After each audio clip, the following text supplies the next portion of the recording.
नमस्कार, स्वागत है आपका आवाज अड्डा में। मैं हूं नीरज बाजपेयी और अनलॉक 1 या कह सकते हैं कि आप लॉकडाउन खत्म होने की तरफ रास्ता बढ़ चुका है और इसको लेकर के कई सारे सवाल भी उठ रहे हैं कि लॉकडाउन उस समय हटाया जा रहा है या उस समय अनलॉक 1.0 शुरू किया जा रहा है जब केसेस बहुत बढ़ रहे हैं। हम 2 लाख के करीब पहुंचने वाले हैं, तब ये लॉकडाउन हटाया जा रहा है।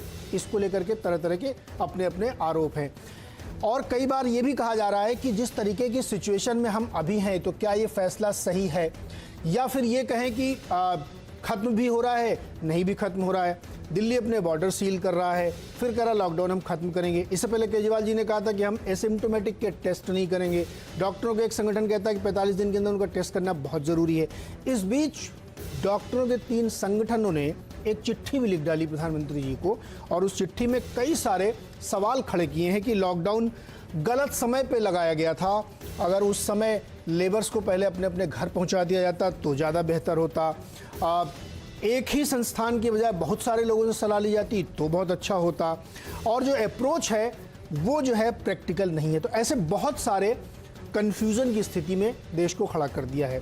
एक व्यक्ति जो है उसको ये समझ में नहीं आ रहा कि लॉकडाउन खत्म हो गया है या नहीं हुआ है, अनलॉक का मतलब क्या है।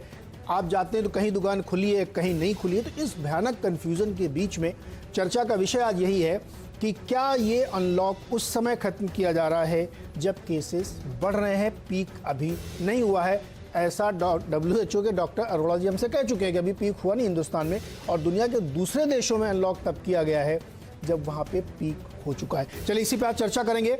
बातचीत के लिए जो हमारे खास मेहमान हैं उनसे आपका परिचय करा दें। सैयद जफर इस्लाम है, भारतीय जनता पार्टी के राष्ट्रीय प्रवक्ता हैं और आर्थिक मामलों के जानकार हैं। कांग्रेस की तरफ से उदित राज जी होंगे, कांग्रेस के प्रवक्ता। संजीव झा आम आदमी पार्टी के प्रवक्ता हैं, दिल्ली में उनकी सरकार है और विधायक भी हैं ये। डॉक्टर JS अरोड़ा हमारे साथ, जो WHO के मरीज सुरक्षा विभाग के सलाहकार हैं। प्रोफेसर अभय दुबे CSDS के, और हर्षवर्धन त्रिपाठी वरिष्ठ पत्रकार हमारे साथ जुड़े हुए हैं। आप सबका बहुत बहुत स्वागत है इस चर्चा में। सैयद जफर इस्लाम, पहला सवाल आपसे, ये लॉकडाउन उस समय खत्म किया जा रहा है या अनलॉक 1.0 तब किया जा रहा है जब अभी हमने पीक की तरफ आधा रास्ता भी पूरा नहीं किया है? देखिए नीरज जी, जो लोग ऐसा कह रहे हैं उनको ये समझना चाहिए, पहले से जब लॉकडाउन किया गया था उस वक्त हम एक ऐसे वायरस से डील कर रहे थे जिसके बारे में ना तो दुनिया को कोई जानकारी थी, ना तो हिंदुस्तानी डॉक्टर्स को जानकारी थी, ना तो हिंदुस्तानी सलाहकारों को या दुनिया में कोई भी सलाहकार उनको इसके बारे में पूरी जानकारी नहीं थी। इसलिए दुनिया ने इस पे और हिंदुस्तान में इससे बिल्कुल सही समय पे लॉकडाउन हुआ है। आज उस लॉकडाउन का फायदा देखिए क्या है कि हमारे यहाँ जो आप पूरी दुनिया की स्थिति देखिए और हमारे यहाँ देखिए, दुनिया की, पहले भी मैंने आपके चैनल पे कहा है कि 20% दुनिया की आबादी हिंदुस्तान में रहती है और उस 20% आबादी में आप जो नंबर पर लाख जो इन्फेक्टेड लोग हैं या मोर्टेलिटी रेट है, दोनों को आप देखिएगा तो आपको समझ में आएगा कि लॉकडाउन का क्या फायदा हुआ। दूसरी बात कि उस पूरे समय में जो लॉकडाउन किया गया उसका उस समय में जो हमने जो मेडिकल इंफ्रास्ट्रक्चर हमारे पास नहीं था, चाहे PPE हो, चाहे और भी सैनिटाइजेशन की समस्या हो, सारी चीजें हमें इतना समय मिला कि हमने डेवलप कर लिया। इस अननोन के बारे में अब थोड़ी जानकारी भी पूरी दुनिया को और हमें भी जानकारी है। हमें ये पता भी हो गया कि ये किसको इम्पैक्ट करती है, किसको नहीं करती है। ये किसी 4 बीमारियां हैं, उनसे अगर पीड़ित लोग हैं तो उनको ज्यादा उन पे इम्पैक्ट होता है। जैसे अगर दमा की बीमारी हो, चाहे किडनी की बीमारी हो, या फिर आपको हार्ट की बीमारी हो, या फिर आपको डायबिटीज हो, तो इन 4 बीमारी वाले लोग, जो 88% जो डेथ हुई इंडिया में, वो 4 ऐसे लोग बीमारी वाले लोग थे। और उसके बाद ये भी देखा गया कि इसका इम्पैक्ट जो है 10 साल के ऊपर और 55 साल के नीचे के लोगों के अंदर मतलब 0.4% है। बाकी जो है उसका 55 साल के ऊपर है या 10 साल के नीचे है। जो बिल्कुल साफ तौर से ये सब चीजें जो पता चली, यही सब लॉकडाउन का फायदा हुआ और इसके बारे में प्रशंसा दुनिया कर रही है। मुझे नहीं लगता कि किसी आज के डॉक्टर्स ने लिखा तो मैं उनपे ज्यादा टिप्पणी नहीं करूंगा, लेकिन मुझे उनसे इतना ही पूछना था, क्या मार्च में उनको इस वायरस के बारे में जानकारी थी तो जरा लिख दिया देते उस वक्त भी लेटर कि भैया हमें ये पता है, ये जानकारी है, ये इस वायरस कैसे है, इसके बारे में ये हमको जानकारी है, इसका इम्पैक्ट ये होने वाला है। तो देखिए हकीकत है कि जो प्रिकॉशन जो है और प्रोटेक्शन, ये सबसे ज्यादा प्राथमिकता होती है। जब आपके पास कोई ऐसी चीज आ रही है जिसको आपको बचाना है तो सब डिफेंसिव होता है आदमी, डिफेंस जो है वो स्ट्रांग होना चाहिए। आज हमारे डिफेंसिव स्ट्रेटेजी थी, अब हम इस स्थिति में है कि हम इस लॉकडाउन को खोल सकते हैं, प्रिकॉशन ले सकते हैं, मास्क बना सकते हैं। सेंसिटाइज दुनिया के देश की जनता, दुनिया की जनता हो गई है कि अब मास्क लगा के चलना हमारे लिए जरूरी है। हाथ धोना, सैनिटाइज करना, घर में एक जगह पर इतने सारे लोगों का रहना जो है भीड़ जमा करना जरूरी नहीं है और उससे अवॉइड करना चाहिए। तो ये सारी चीजें, उसका ये फायदा हुआ है लॉकडाउन का। और अब मैं ये कहना चाहता हूं कि लॉकडाउन जिस तरह से स्टेजेस में खोला जा रहा है ये सही है, इसलिए कि जान भी है और जहान भी है। तो जान तो हमने बचा ली, अब जहान को भी आगे बढ़ाना है और इसलिए इस तरह के जो लॉकडाउन को अनलॉक किया जा रहा है। जी, तो पहले की स्थिति और अब की स्थिति में अंतर सिर्फ ये आया कि आपने बहुत सारे पीपी किट्स बना लिए हैं, इसके अलावा कोई फर्क नहीं है? देखिए, ये बड़ा बचकाना सा सवाल है। बचकाना क्या, ये डॉक्टर लिख के दे रहे हैं, मैं वो पूछ रहा हूं। उसमें डॉक्टर सेट्टी भी शामिल है जो टास्क फोर्स के मेंबर थे। नहीं, आपके बारे में नहीं कह रहा हूं। नहीं, मैं उन्हीं के बारे में कह रहा हूं। डॉक्टर सेट्टी जो टास्क फोर्स के मेंबर, उन्होंने लिखा, एम्स के डॉक्टर शशिकांत ने लिखा है, तो वो क्या है फिर? वो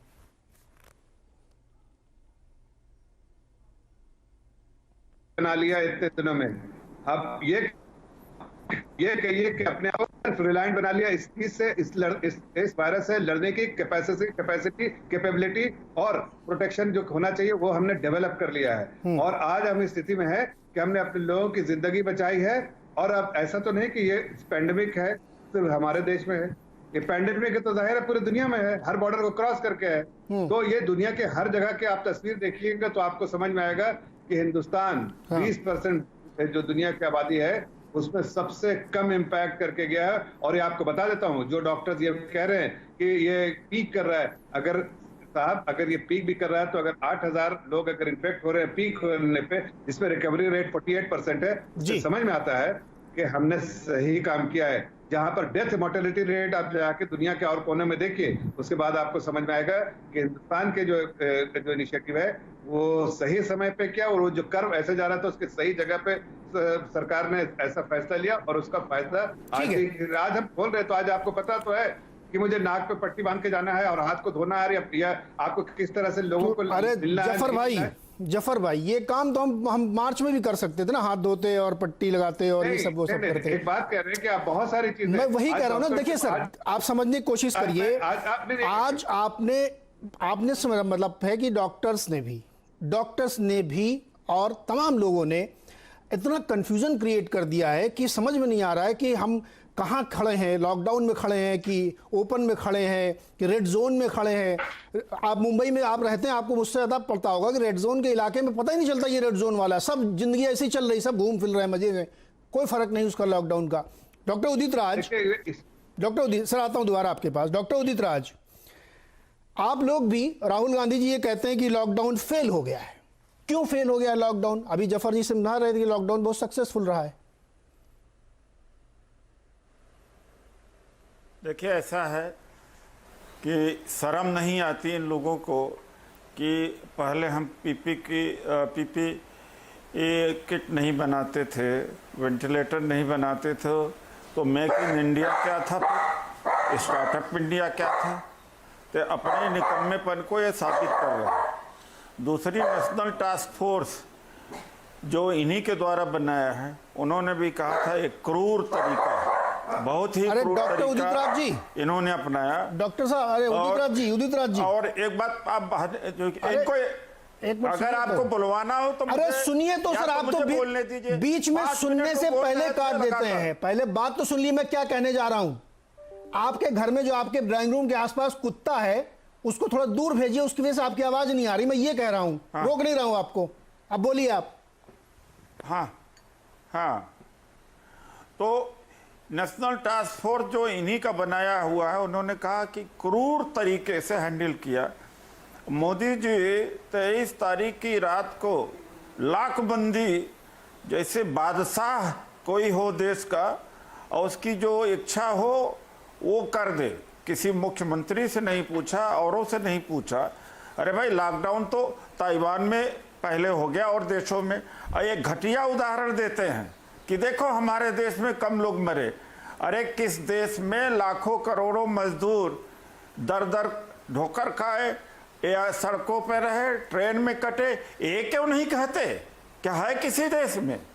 और न्यूयॉर्क का उसका न्यूजीलैंड का एग्जाम्पल दें, डेनमार्क का एग्जाम्पल दें, चाइना का एग्जाम्पल दें, बगल में इसका दे, बांग्लादेश का दें, श्रीलंका का दें। अरे उदाहरण दे रहे हो तो अपने पड़ोस के देश को देख दो जो बेहतर हमसे कर गए हैं। तो ये जो कहना कि लॉकडाउन बड़ा फायदेमंद रहा, अरे जब 27-28 मार्च को लाखों की संख्या में दिल्ली और दिल्ली की सीमा पर मजदूर जब इकट्ठा हुए, तो उसके बाद में अगर सबको भेजते रहते तो ये हालत न होती। अब कोई लॉकडाउन का मतलब रह गया था क्या? 1 महीने पहले से टूट गया था लॉकडाउन में। ये जिस तरह से ट्रेनों में भर भर के जा रहे हैं, बसों में भर के गए, टैंकरों में गए, छुप के गए, ट्राली में गए, ये कोई सोशल डिस्टेंसिंग मेंटेन करा है? ये इनकी गलत नीतियों की वजह से, क्योंकि वन मैन, ये इस देश में डेमोक्रेसी तो फंक्शन कर नहीं रही है। हर देश के अंदर जितने हेड थे अपने पार्लियामेंटेरियन से जूम पर कहीं पर चर्चा किया, तब फैसला लिया। इन्होंने नोटबंदी का इसी तरीके से फैसला ले लिया था और लाखबंदी का इसी फैसला लिया। इनका जो फैसला था वो बहुत खतरनाक था, जिसके वजह से क्या करना चाहिए था को भुगतना पड़ा। क्या करना चाहिए था? अरे ये 10 दिन पहले 8 दिन पहले इनको लोगों को कह देना चाहिए था। जैसे आपको सिंगापुर एक छोटा सा देश है, 4 दिन पहले उसने कहा कि तैयार हो जाओ, तो जिसको जहां जाना होता चला जाता। अच्छा। जब 606 लोग थे और कोरोना के मरीज, तो तब वो 2-4-6 दिन आप दे देते तो सेटल हो जाते। जो फैक्ट्री है अपने वर्कर को रोक देता, या वर्कर को मजदूर का घर जाना होता घर चला जाता। ये कहते थे ठसाठस भर जाते, तो भी इतनी परिस्थिति नहीं होती, बुरी नहीं होती। ये जो सोशल डिस्टेंसिंग ये कहते हैं, सोशल डिस्टेंसिंग रह कहाँ गई है? आप बताइए कहाँ रह गई है सोशल डिस्टेंस? 1 महीने से टूटी हुई। किस अरे आप लोग लॉकडाउन के पक्ष में विपक्ष में, पहले ये बताइए।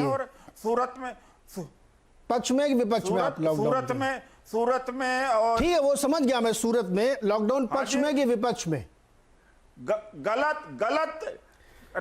गलत तरीके से लॉकडाउन किया। मतलब पहले बताना चाहिए था, गलत तरीके से पहले बताना चाहिए था, पहले बताना चाहिए था। रसिया ने भी 4 दिन बताया था। ठीक। तो लॉकडाउन से पहले सारे मजदूरों को उनके घर पहुंचा देना चाहिए था। मेरा तो सुझाव ये भी है कि क्या ये बेहतर नहीं होता? नहीं, ये मैं नहीं कह रहा हूँ। हाँ, फिर क्या? ये मैं नहीं कर रहा हूँ घर पहुंचा देना, जिसको जहां से। अरे मतलब वही हो गया ना, अपने आप चले जाए या सरकार पहुंचा दे, एक ही बात है। एक ही बात नहीं, आप ये गलत कह रहे हो कि सारे मजदूरों को पहुंचा देना। जो जहां, अरे जिसको जाना है वो चला जाए, यही ना? जिसको जाना वो चला जाए। 10 दिन समय देना चाहिए था। हाँ, 10, वही तो मैं भी कह रहा हूँ कि 10 दिन का समय को राहुल गांधी जी ने, वही मैं कह रहा हूँ। अरे उदित राज जी सुनते नहीं आप सर। फरवरी को जब राहुल जी ने कहा, मतलब 10 दिन पहले समय देना चाहिए था। जिसको जहां जाना था वो चला जाता, चाहे वो श्रमिक ट्रेन से जाता, चाहे हवाई जहाज से जाता, चाहे पैदल जाता, चाहे घोड़े पे जाता, चला जाता अपने आप। 10 दिन पहले बता देना चाहिए था। आप ये कह रहे हैं, ठीक है, इसमें कोई दिक्कत नहीं है।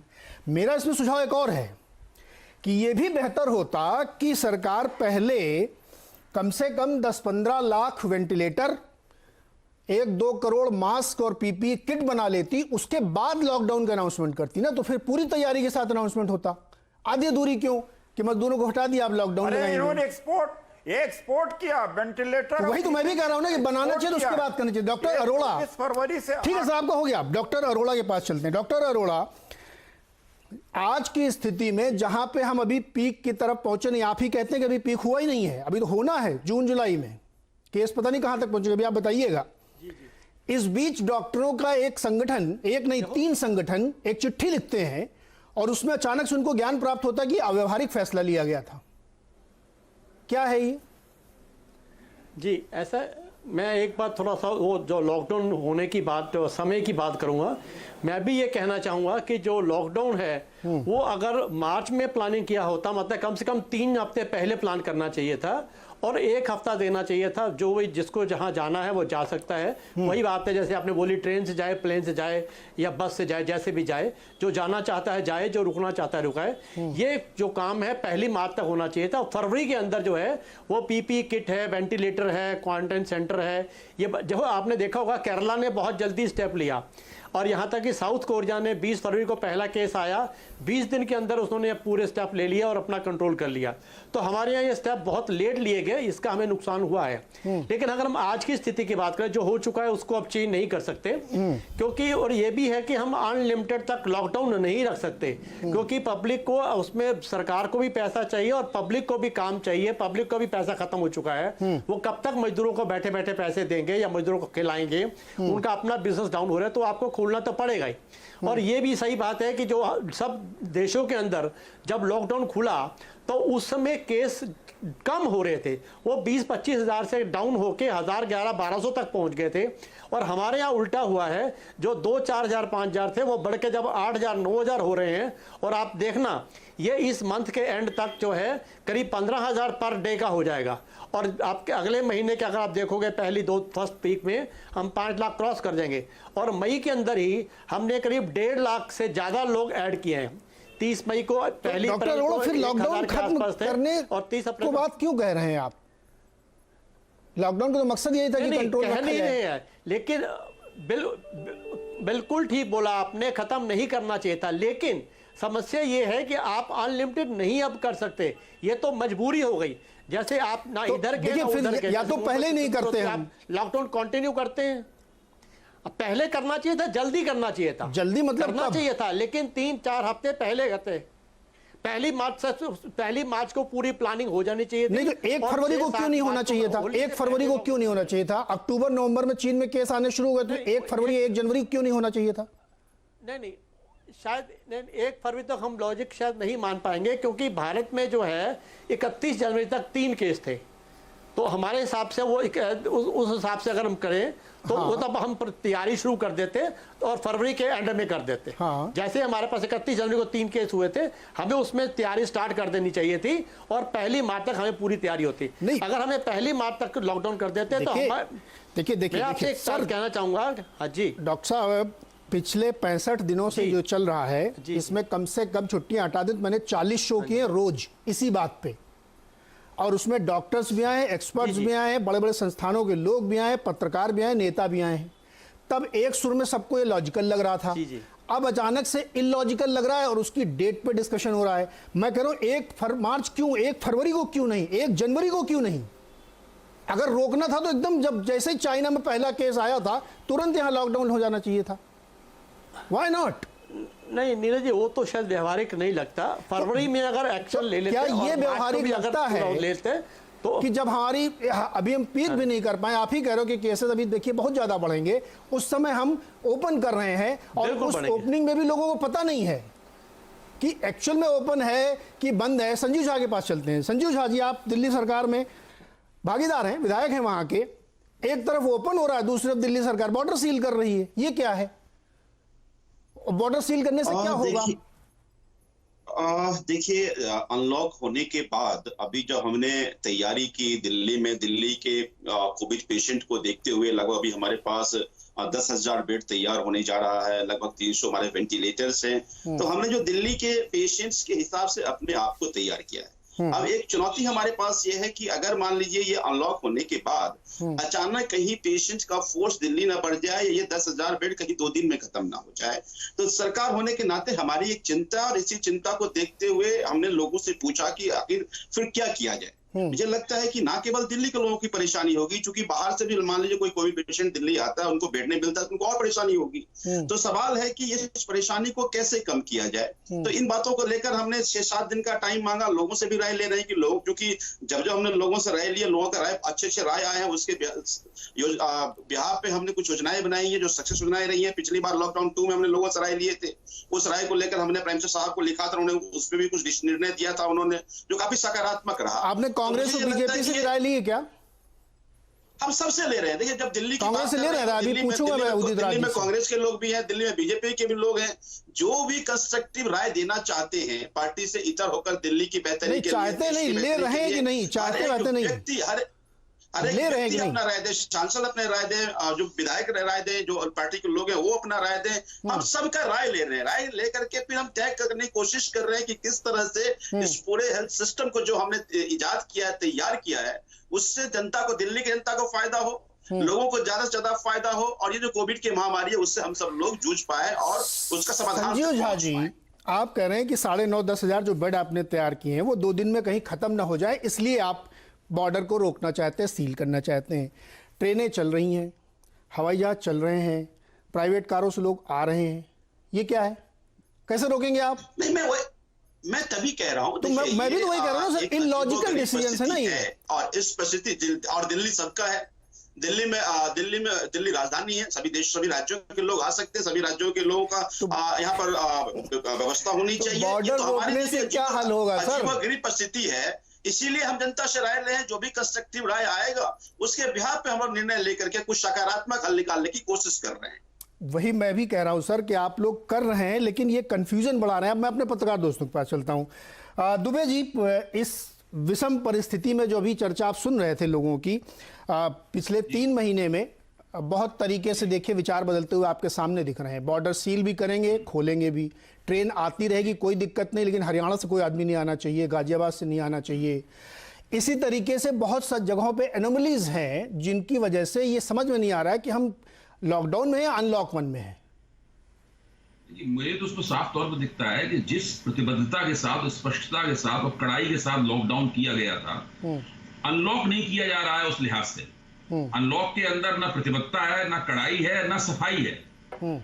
हो ये रहा है कि सरकार ने और मीडिया ने, दोनों ने मिलकर लोगों को आदत डाल दी है कि वो रोज सवेरे उठ के देखें कि कितने लोग संक्रमित हुए, उसमें कितने लोग मारे गए, फिर दिन भर चर्चा लोगों में होती है और एक पूरा का पूरा भय का फियर साइकोसिस पैदा होता है। सरकार की नीति, सरकार का जो रवैया है बदल गया है। सरकार मान रही है कि बीमारी ज्यादा मारक नहीं है, इस बीमारी से ज्यादा लोग मरने वाले नहीं है। जफर इस्लाम साहब पिछली बार आपके चैनल पे बहस करते हुए मैंने सुना था, मैं भी मौजूद था, उसमें उन्होंने साफ तौर पर कहा था कि इसमें 95% लोग अपने आप ठीक हो जाते हैं और 15 साल से लेकर 55 साल तक के लोगों को तो बहुत ही कम, ना के बराबर होता है। तो ये कोई वायरस ऐसा नहीं है जिससे बहुत ज्यादा चिंतित हुआ जाए। अब सरकार का दृष्टिकोण ये है, लेकिन इस दृष्टिकोण के आधार पर अगर सरकार एकदम ऐलान कर दे कि लॉकडाउन पूरी तरीके से खत्म होता है, एक पल में खत्म होता है, सारी गतिविधियां दोबारा शुरू होती हैं, लेकिन केवल लोग मास्क लगाए रहें और एक दूसरे से दूर रहें, ये सावधान, ऐसा सरकार करना नहीं चाहती क्योंकि उसकी राजनीतिक कीमत है। राजनीतिक कीमत यह है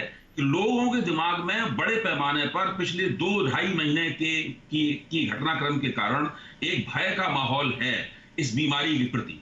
और लोग जब देखते हैं कि इतने ज्यादा लोग संक्रमित हो रहे हैं तो लोग अपने आप सरकार की फिर आलोचना करेंगे। सरकार उस आलोचना से बचना चाहती है और ये सभी सरकारों के ऊपर लागू है, केंद्र सरकार से लेकर राज्य सरकारों में सभी के ऊपर लागू है, चाहे वो दिल्ली की सरकार हो, चाहे वो उत्तर प्रदेश सरकार हो, हरियाणा की सरकार हो। आप कह रहे हैं दिल्ली वाले रोक रहे हैं, हरियाणा और उत्तर प्रदेश ने तो पहले ही से बॉर्डर सील कर रखा है। मैं वैशाली गाजियाबाद में रहता हूं, मुझे रोज दिल्ली जाने में बहुत ज्यादा मुश्किलों का सामना करना पड़ता है। दिल्ली सरकार ने तो आज बॉर्डर सील करने का हुक्म दिया है, गाजियाबाद में जाने कब से बॉर्डर सील कर रखा है, हरियाणा ने बॉर्डर सील कर रखा है। दुबे जी, लॉकडाउन ये है जो अनलॉक 1O हो रहा है ना, उसके बाद की परिस्थिति है। पहले तो लॉक, मुझे ही पता है कि सब जगह बहुत ज्यादा लॉक थे। और दूसरी चीज, गाजियाबाद प्रशासन ने आदेश दे रखे हैं कि कोई भी व्यक्ति गाजियाबाद में घुस नहीं सकता, गाजियाबाद से दिल्ली जा नहीं सकता। मैं वही कह रहा हूं सर, मैं वही कह रहा हूं ना कि चाहे अनलॉक का पहला दिन हो, चाहे अनलॉक के बाद का दिन हो। तो अभी मेरा सवाल भी तो वही है कि अनलॉक 1 के साथ साथ, आप मेरा सवाल मैं दोबारा से दोहराता हूं, अनलॉक 1 के साथ ऐसे प्रतिबंधों का क्या मतलब है जब उसी शहर में ट्रेनें आ रही हैं, फ्लाइट आ रही है, कार आ रही है, प्राइवेट गाड़ियां चल रही हैं, लोग इधर उधर आ जा रहे हैं, तो फिर क्या फायदा उसका? मैं आपसे 100% सहमत हूं। मेरा मानना है कि सभी सरकारों को अपने बॉर्डर्स खोल देने चाहिए, सारी गतिविधियों को शुरू कर देना चाहिए जी। अब ये जो लॉकडाउन, हर्षवर्धन के पास चलते हैं सर। हर्षवर्धन त्रिपाठी, अटर कंफ्यूजन है। एक सवाल ये भी आ रहा है कि मारक क्षमता कम है। अभी एक नया डिस्कशन है जिस पे भी दुबे जी ने इंगित किया, लेकिन 1 लाख से ज्यादा आदमी अमेरिका में मर गए हैं और भारत में हालांकि हम खुशकिस्मत हैं कि हमारी भी जो मोर्टेलिटी रेट उतनी ज़्यादा नहीं है। मेरा सवाल ये है कि अगर यही सब चीज़ें करनी थी तो फिर तो 2.5-3 महीने से हम क्या कर रहे थे? ये जो डॉक्टरों ने चिट्ठी लिखी है, ये वही डॉक्टर हैं जो बैठ के चैनलों पे ज्ञान दे रहे थे कि लॉकडाउन करिए, सोशल डिस्टेंसिंग करिए, 500 मीटर की दूरी पे हो तो मास्क लगाइए। आज अचानक से उनको लग रहा है कि अव्यावहारिक था। ये क्या है?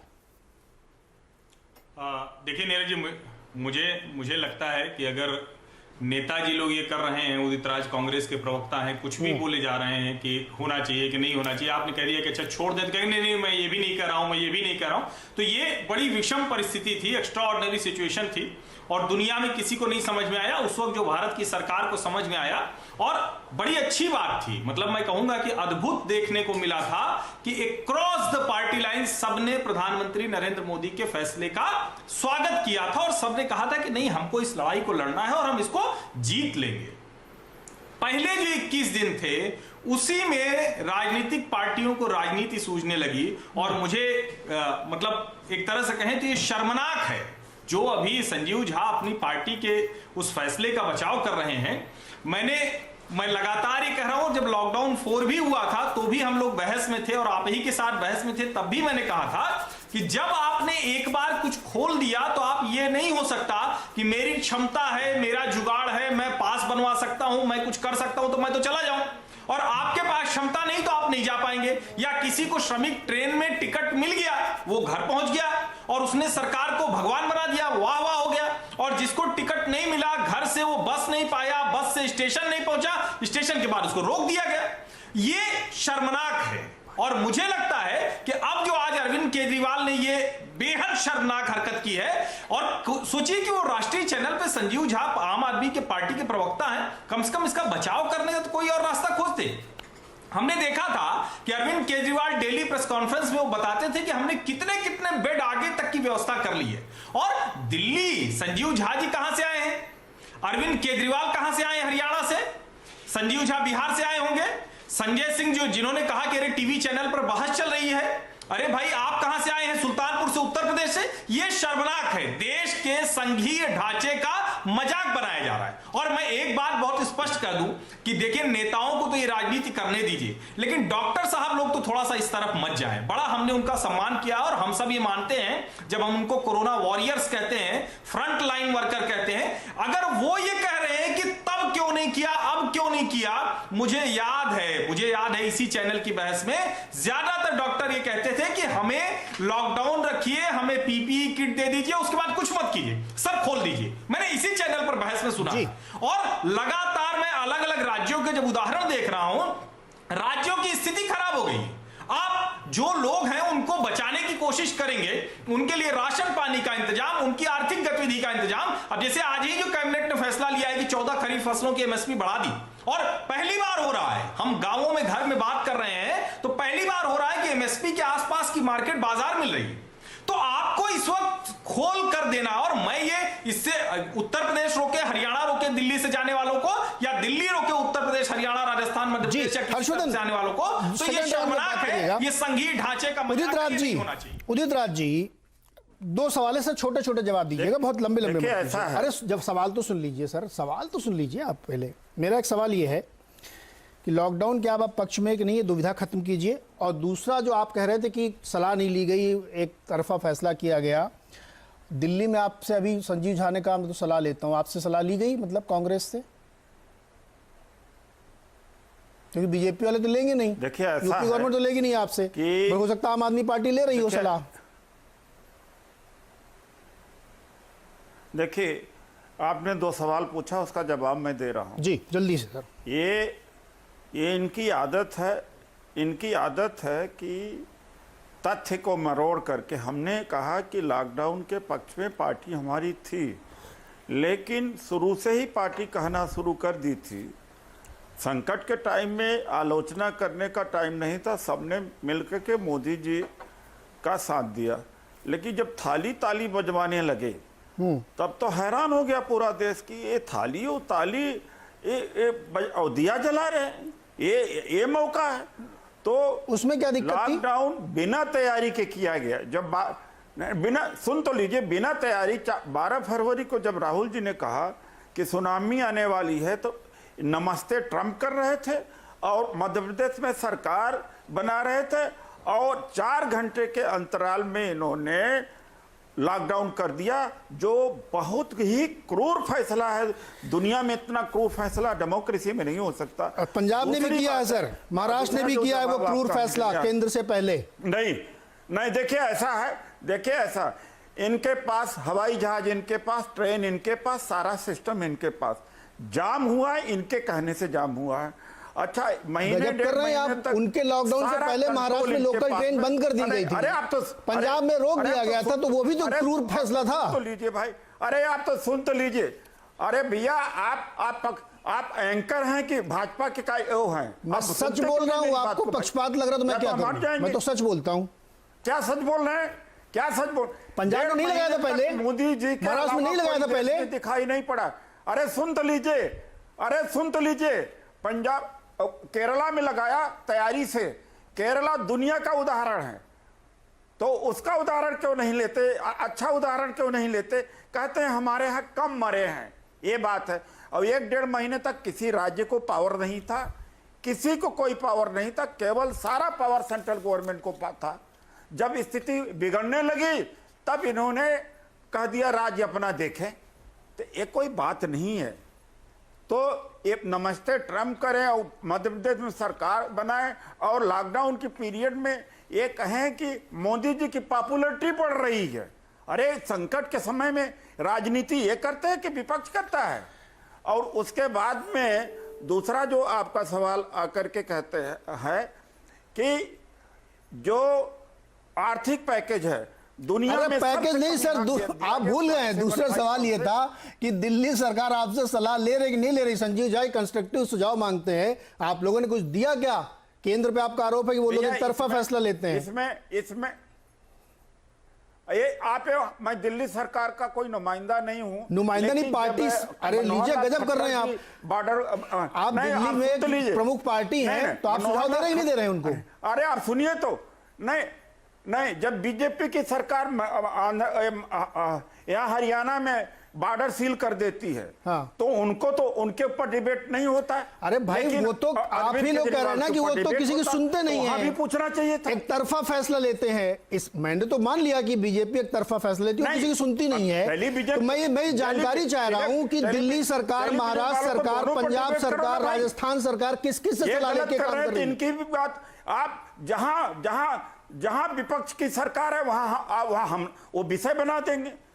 भाई मनोहर लाल खट्टर जी, दरअसल क्या है उदित राज जी, कहा कि हम बॉर्डर सील करते थे, अचानक बॉर्डर सुनिए सर, उदित राज जी, अभी ब्रेक लेने का समय, मेरे ब्रेक लेने का समय है सर, ब्रेक लूंगा मैं।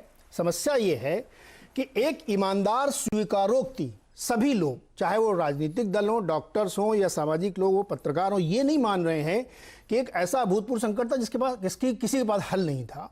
इसलिए जिस समय जो बेस्ट अवेलेबल ऑप्शन था उसको किया गया। अब जब सब कुछ निकल गया तो दोषी वो थे। ये एक बहुत खराब तरीका है जो डेमोक्रेसी के नाम पे आप लोग ठीकरा फोड़ रहे हैं। एक ब्रेक के बाद आएंगे, चर्चा को आगे बढ़ाएंगे।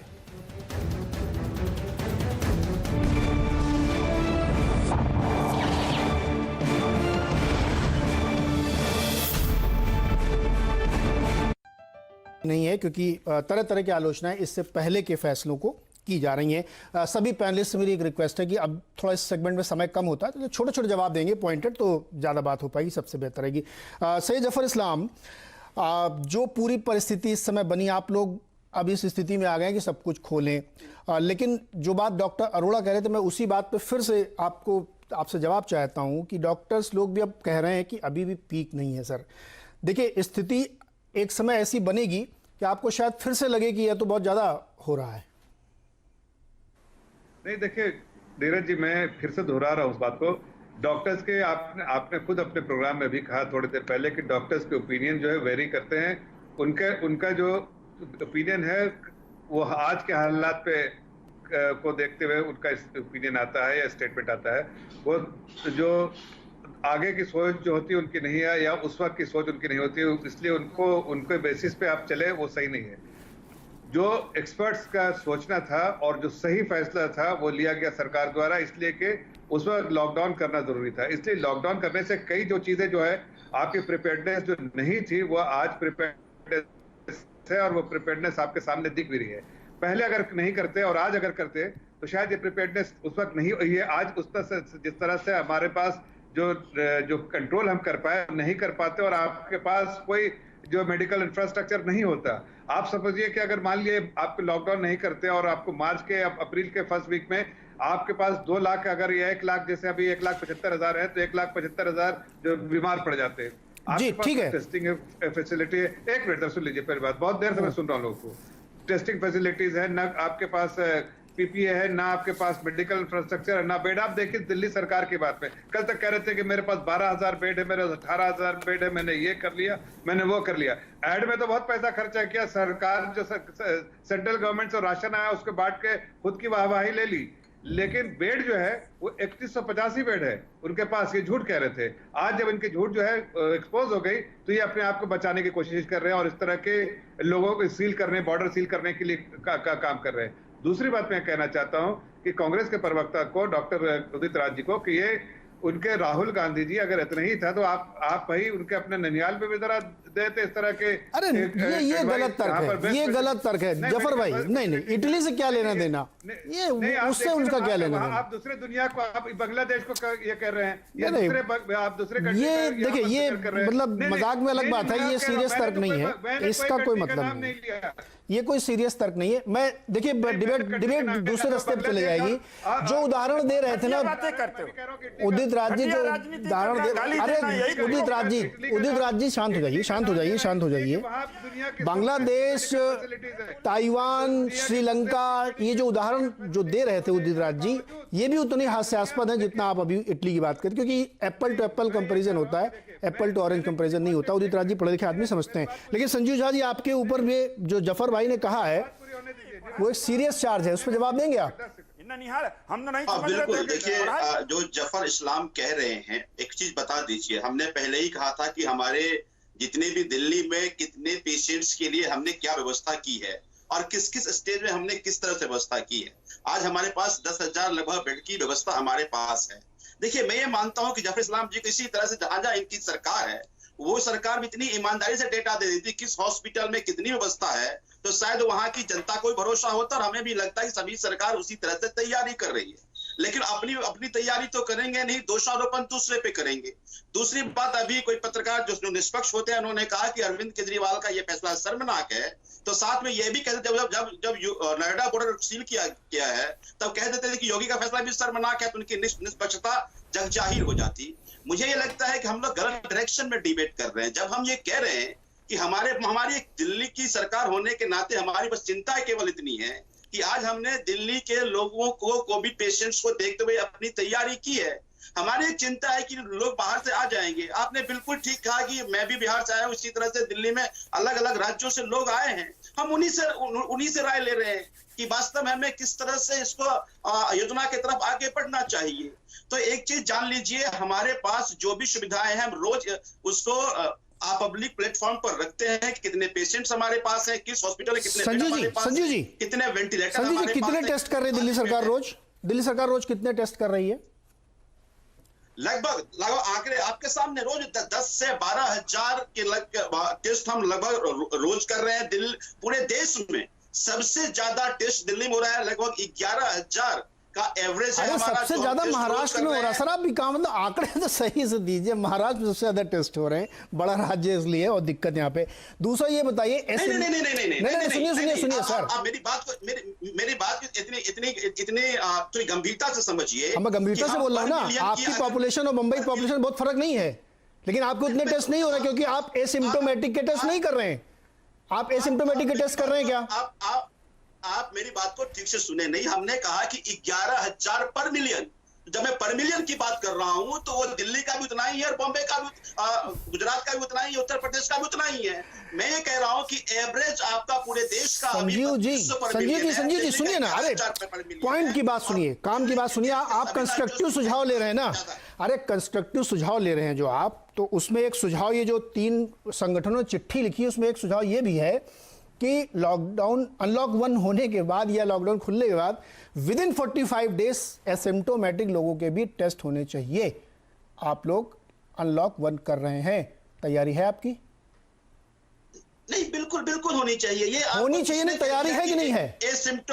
एसिम्प्टोमेटिक का टेस्ट नहीं हो रहा है, ये आपको किसने कह दिया? मुझे लगता है कि आपने दिल्ली सरकार के सारे बुलेटिन को गौर से आपने नहीं सर, मैं देखा। रोज अगर प्रेस देखा कॉन्फ्रेंस तो आप सुनता हूं इसका केजरीवाल इस्तेमाल जी की। करते। जितने भी एसिम्प्टोमेटिक अगर क्वारंटाइन है या अगर 10,000 टेस्ट हो रहा है तो केवल कोविड पॉजिटिव लोगों का टेस्ट नहीं हो रहे हैं। 10,000 टेस्ट में से कुछ लोग कोविड पॉजिटिव आ रहे हैं, तो जो एसिम्प्टोमेटिक है उन्हीं के टेस्ट हो रहे हैं। सर जी, एसिम्प्टोमेटिक का टेस्ट एक बड़ा चुनौती है। संजीव झा जी, आप समझिएगा, एसिम्प्टोमेटिक का जो एक इशू खड़ा हुआ है ना, ये एक बहुत कॉम्प्लेक्स इशू इसलिए है क्योंकि वो व्यक्ति, आपको पता नहीं किसका आपको टेस्ट करना है। आप सिर्फ उसका टेस्ट कर रहे हैं कि जो एक कोविड वाला आपको मिल गया तो उसके जो संपर्क में सीधे आया उसका कर रहे हैं आप, लेकिन एक एसिम्प्टोमेटिक घूम रहा है आप उसका नहीं कर रहे हैं। फ्लाइट से उतर के जो बंदा आ रहा है, क्या उसका आप टेस्ट कर रहे हैं? क्या रेल से जो उतर रहा है उसका आप टेस्ट कर रहे हैं? क्या नहीं कर रहे? कोई नहीं कर रहा। मैं सिर्फ दिल्ली की नहीं बात कर रहा हूं, कोई नहीं कर रहा है, लेकिन उस चिट्ठी में लिखा गया, इसलिए मैंने सवाल पूछ लिया आपसे। कंटेनमेंट जोन में जहां कंटेनमेंट जोन बनाया गया वहां हम टेस्ट कर रहे हैं। देखिए, जैसे बाकी लोग कह रहे थे कि आज कमोबेश इस 2 महीने के लॉकडाउन के बाद हम सबको ये समझ में आया है कि लगभग जितने भी पॉजिटिव पेशेंट्स हैं उसमें 5 से 7% को सिम्टम आते हैं और 2 से 2.5% जो मोर्टेलिटी आपको दिख रहा है वो कमोबेश दिख रहा है। तो हम सब ने ये कोशिश किया है कि जो भी एसिम्प्टोमेटिक है वो घर में क्वारंटाइन है और उसका टेस्ट जो आ रहा है उसको बताते रहते हैं। हर्षवर्धन, परिस्थिति ये है कि आम जनता को भयंकर तरीके से कंफ्यूज कर दिया गया है। नीरज जी, बोलिए। मैं थोड़ा सा बस ये 1 मिनट में अपनी बात कह देता हूं, क्योंकि संजीव झा जो आम आदमी पार्टी के प्रवक्ता हैं उनको शायद समझ थोड़ी कम है या एकदम से ही नहीं है। वो कह रहे हैं कि निष्पक्षता होती मेरी तो मैं उत्तर प्रदेश सरकार के फैसले पर भी सवाल खड़ा करता। मैं तो बॉर्डर सील करने के फैसले पर भी सवाल खड़ा कर चुका हूं, क्योंकि उनको जानकारी नहीं है। बॉर्डर सील यूपी ने भी किया है, क्यों नहीं आपने? लेकिन आप दोनों का फर्क समझिए, आप दोनों का फर्क समझिए। संजीव झा, बीच में बोलना बदतमीजी होती है। अरे जवाब नहीं भाई, एक एक करके मैं कह रहा हूं, बीच में आपके नहीं बोला मैं। संजीव झा जी, एक करके भाई, आम आदमी पार्टी स्टाइल मेरे ऊपर मत चलाइए। अपनी बारी में आपकी समझ बहुत ज्यादा है, स्वागत है। अपनी बारी आम आदमी पार्टी स्टाइल मेरे ऊपर मत चलाइए, मेरे ऊपर नहीं फर्क डालेगा ऐसा। अपनी बारी बोलिए, जी, एक करके अपनी बारी बोलिए। गलत बात तो ना करें, आपकी बड़ी समझ है। अगर उत्तर प्रदेश सरकार, मैं फर्क बताता हूं, दर्शकों को भी समझ में आ जाएगा। अगर उत्तर प्रदेश सरकार के मुख्यमंत्री योगी आदित्यनाथ या देश के प्रधानमंत्री नरेंद्र मोदी कहें कि फलाना जगह का हॉस्पिटल सिर्फ फलाने जगह के लोगों के लिए है, तो मैं कहूंगा कि यह शर्मनाक है। लेकिन किसी राज्य के मुख्यमंत्री ने ऐसा शर्मनाक घटिया बयान नहीं दिया। इसीलिए मैं कह रहा हूं कि दिल्ली के मुख्यमंत्री का यह बयान शर्मनाक है। जहां तक सीमाएं सील करने की बात है, ज्यादातर राज्य छोड़िए, जिला प्रशासन ने एक ही राज्य में एक जिले से दूसरे जिले में लोगों को जाने आने से मना किया। मुंबई से बाहर निकल के जो उससे सटे हुए इलाके थे, वसई विरार के, उन लोगों ने मना कर दिया। ठाणे के लोगों ने मुंबई के लोगों को मना कर दिया। दिल्ली में कंटेनमेंट जोन से नॉन कंटेनमेंट जोन पे मना कर दिया। यह एक प्रशासनिक व्यवस्था है। लेकिन एक राज्य का मुख्यमंत्री वो शर्मनाक बयान देता है कि हम दूसरे राज्य के लोग आ जाएंगे और हमारे हॉस्पिटल में चले आएंगे, देश की राजधानी में। इसको आप तुलना कर रहे हैं सीमा सील करने से। मुझे लगता है कि ये मानसिकता दिखाती है, ये वही विकृत मानसिकता है जिसने हजारों मजदूरों को आनंद विहार पहुंचा दिया था। और देश भर में अगर कहें कि ये जो बवाल शुरू हुआ था वो दिल्ली की वजह शुरू हुआ, तो यही घटिया मानसिकता है। ये है शर्मनाक, जिसको मैं डिफरेंशिएट कर देता हूं। और जहां तक रही बात, मैं बहुत स्पष्ट कह रहा हूं कि अब सभी सरकारों को पूरी तरह से खोलना चाहिए, सारा स्टैंडर्ड ऑपरेटिंग प्रोसीजर लागू करें। यह तरीका नहीं चलेगा कि आज आप कहेंगे कि आज हम बंद कर देते हैं, कल वो बंद कर देते हैं। यह भ्रम मत फैलाइए, जनता को बहुत कंफ्यूज मत कीजिए। सभी सरकारों को संघीय ढांचे का सम्मान करते हुए जो जहां जाना चाहता है वो जाए, आप उसकी व्यवस्था कीजिए, आप उसका इंतजाम कीजिए, आप उसकी चेकिंग कीजिए। लॉक 1 का मतलब यही होना चाहिए। दुबे जी, सब कुछ खोल देना चाहिए। नहीं, मैं तो इस पक्ष में हूं। मैं हर्षवर्धन जी के वक्तव्य का ये जो हिस्सा है, मैं इसका समर्थन करता हूं। और यही बात घुमा फिराकर भाजपा के प्रवक्ता भी कह रहे हैं और जो WHO के डॉक्टर अरोड़ा है वो भी घुमा फिरा के यही बात कह रहे हैं। देखिए, जब ये मान लिया गया है, सरकार जब इस निर्णय पर पहुंच चुकी है कि ये बीमारी घातक नहीं है, भले ही पहले वो मानती थी घातक है, उस परिस्थिति में उसने जो करना था उसने किया। हालांकि दुनिया में कोरोना से लड़ने के कई मॉडल थे, सरकार ने एक मॉडल को स्वीकार किया, दूसरे मॉडल थे उनके ऊपर विचार नहीं किया, विचार किया होगा तो उन्हें उचित नहीं माना होगा। ऐसे भी मॉडल थे इसमें अर्ध लॉकडाउन किया गया, ऐसे भी मॉडल थे जहां लॉकडाउन बिल्कुल नहीं किया गया। तो भारत ने कड़े लॉकडाउन का मॉडल स्वीकार किया। अब आप कह रहे हैं उस वक्त हमने सबका समर्थन किया, अब तुम्हारी कैसे मजाल हुई कि आप उसका आलोचना करें? भाई, रेट्रोस्पेक्टिवली सिंहावलोकनात्मक तरीके से भी लोकतंत्र में आलोचना की जा सकती है, उस पर इतना नाराज होने की जरूरत नहीं है। लेकिन खैर छोड़िए इस बात को। मेरा कहना यह है कि अब जब खोलने का वक्त है तो उसको बाकायदा बेहिचक खोल देना चाहिए। उसके अंदर जो किंतु परंतु हुआ है, जो जिला प्रशासन के नाम पर, कभी राज्य सरकारों के नाम पे हो रहा है, उससे बहुत ज्यादा दिक्कतें पैदा हो रही हैं। कल मैं अपने घर से आसानी से निकल गया, आज निकला, आज ट्वेला के सामने, दरवाजे के सामने बैरियर लगा हुआ है, क्योंकि वैशाली के अंदर 20 लोग कोरोना पॉजिटिव पाए गए। जब सरकारें ये मान रही हैं कि कोरोना पॉजिटिव पाए जाने से भी कोई डरना नहीं चाहिए, वो लोग ठीक हो जाएंगे अपने आप, फिर क्यों बैरियर लगा दिया गया? फिर भाई, जो कोरोना पॉजिटिव पाए गए उनका इलाज कीजिए, उनको क्वारंटाइन में डालिए, उनको घर में रोकिए, लेकिन दूसरे लोगों को क्यों रोक रहे हैं जो बाहर निकल रहे हैं, जो कोरोना पॉजिटिव नहीं है? तो ये सब जो हो रहा है, ये सब बंद होना चाहिए। अगर खोलना है ठीक से तो खोल दीजिए। संजीव जी, क्यों नहीं खोल रहे ठीक से आप लोग?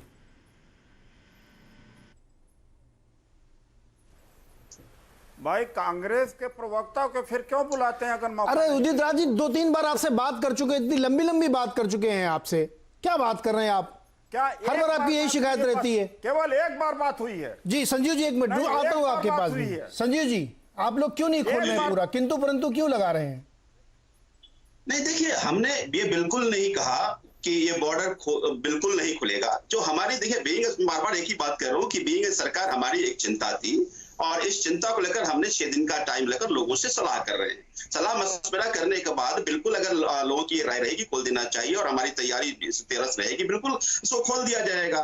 देखिए, बीइंग सरकार हमारी ये चिंता तो जरूर है ना कि दिल्ली की जो जनता है उसको दिक्कत ना हो, साथ साथ जो बाहर से आएंगे उनको भी दिक्कत ना हो। मान लीजिए जो बाहर से आते हैं और उस तरह से सुविधा यहाँ नहीं रही तो उनको भी दिक्कत का सामना करना पड़ेगा, दिल्ली को लोगों को दिक्कत का सामना करना पड़ेगा। ठीक है, अच्छा, ये आपने 2 महीने का लॉकडाउन रखा, एक लाइन में, अरे सुनिए संजीव जी, एक लाइन में बताइए, कौन लोग हैं जिनसे आप सलाह मशवरा कर रहे हैं? लोग कौन है? ये आम जनता है, डॉक्टर है, एक्सपर्ट है, आप लोग खुद हैं, कौन लोग हैं ये? इसमें सब है, इसमें सब है। सब मतलब क्या होता है? सब कुछ नहीं होता सर। इसमें व्यापारी भी है, इसमें पॉलिटिकल पार्टी के लोग भी हो सकते हैं। हमने तो ओपन फोरम रखा है इसमें, हमने किसी ने नहीं मतलब कहा कि एक्सपर्ट नहीं है, जनता दरबार में तय होगा कि लॉकडाउन कैसे चलेगा, बीमारी का फैसला जनता दरबार में आप कर रहे हैं, ठीक है।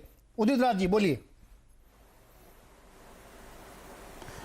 ये ठीक नहीं है, सबको आपने 2 बार 3 बार दिया। मुझे अभी आपने कहा कि आपको तो बुलवा चुका हूं, जब बीजेपी के प्रवक्ता को 2 बार दिया तो मेरा भी बनता है। दूसरी बार दिया ना, पहली बार। जब पहली बार मैंने आपसे बात किया तो आपको सबसे ज्यादा समय दिया था। चलिए खैर, बोलिए आप, बोलिए। नहीं, ऐसा नहीं है, ऐसा नहीं है।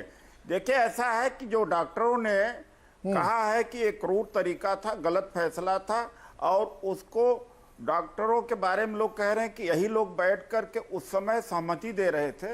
उस समय पूरा देश सहमति दे रहा था, कांग्रेस भी दे रही थी, क्योंकि संकट के समय में समीक्षा नहीं की जाती। अब मैं, ये डॉक्टर समीक्षा कर रहे हैं, ये अपने कर्तव्य को निभा रहे हैं, और डॉक्टर उस समय बीच में भी हड़ताल में भी गए थे। यहाँ तक ट्वीट किया था कि जब हम वहाँ शमशान में जाएंगे तब पीपी किट और हमें मास्क वहाँ पहुँचाना। तो डॉक्टर बीच में भी करते रहे हैं, ऐसी कोई बात नहीं है। दूसरी बात है, ये जो आम आदमी पार्टी के प्रवक्ता शायद तैयार नहीं है, लेकिन ये जो सवाल, इनसे तो आपने सवाल कर लिया कि कितनी टेस्टिंग कर रहे हैं। हर्षवर्धन जी का स्टेटमेंट है कि टेस्टिंग की ज़रूरत नहीं है, हमें ज़्यादा टेस्टिंग नहीं करना चाहिए। उनसे भी सवाल करिए कि क्यों कह रहे हैं स्वास्थ्य मंत्री कि टेस्टिंग ज़्यादा नहीं करना चाहिए। और एक जो लॉकडाउन 1 के जो खुल रहा है, यहाँ पर क्या ये सवाल करिए कि लोग खाएंगे क्या? अरे मुझे सवाल मत बताइए सर, आप अपनी बात रखिए। मैं जो आपसे सवाल पूछता हूँ वो ना बता के मुझे बताते मैं क्या सवाल करूं। संजीव झा से इसलिए सवाल करना जरूरी है क्योंकि वो एक सरकारी प्रतिनिधि हैं, वो एमएलए हैं। हर्षवर्धन थोड़े एमएलए हैं, हर्षवर्धन किस बिहाफ में जवाब देंगे? अरे बेसिक चीज तो समझिए आप। संजीव झा एमएलए हैं दिल्ली में, उनकी सरकार चल रही है, इसलिए उनको पूछा है। चलिए मैं ये कहता हूं, और ये इंपोर्ट एक्सपोर्ट और पीपी किट या टेस्टिंग, ये सारा केंद्र सरकार के पास में रहा है, और सबसे कम हमारे यहाँ टेस्टिंग हो रही है। वो तो हर्ड इम्यूनिटी इंडिया में है, उसका एडवांटेज। तो केरला का उदाहरण क्यों नहीं लेते?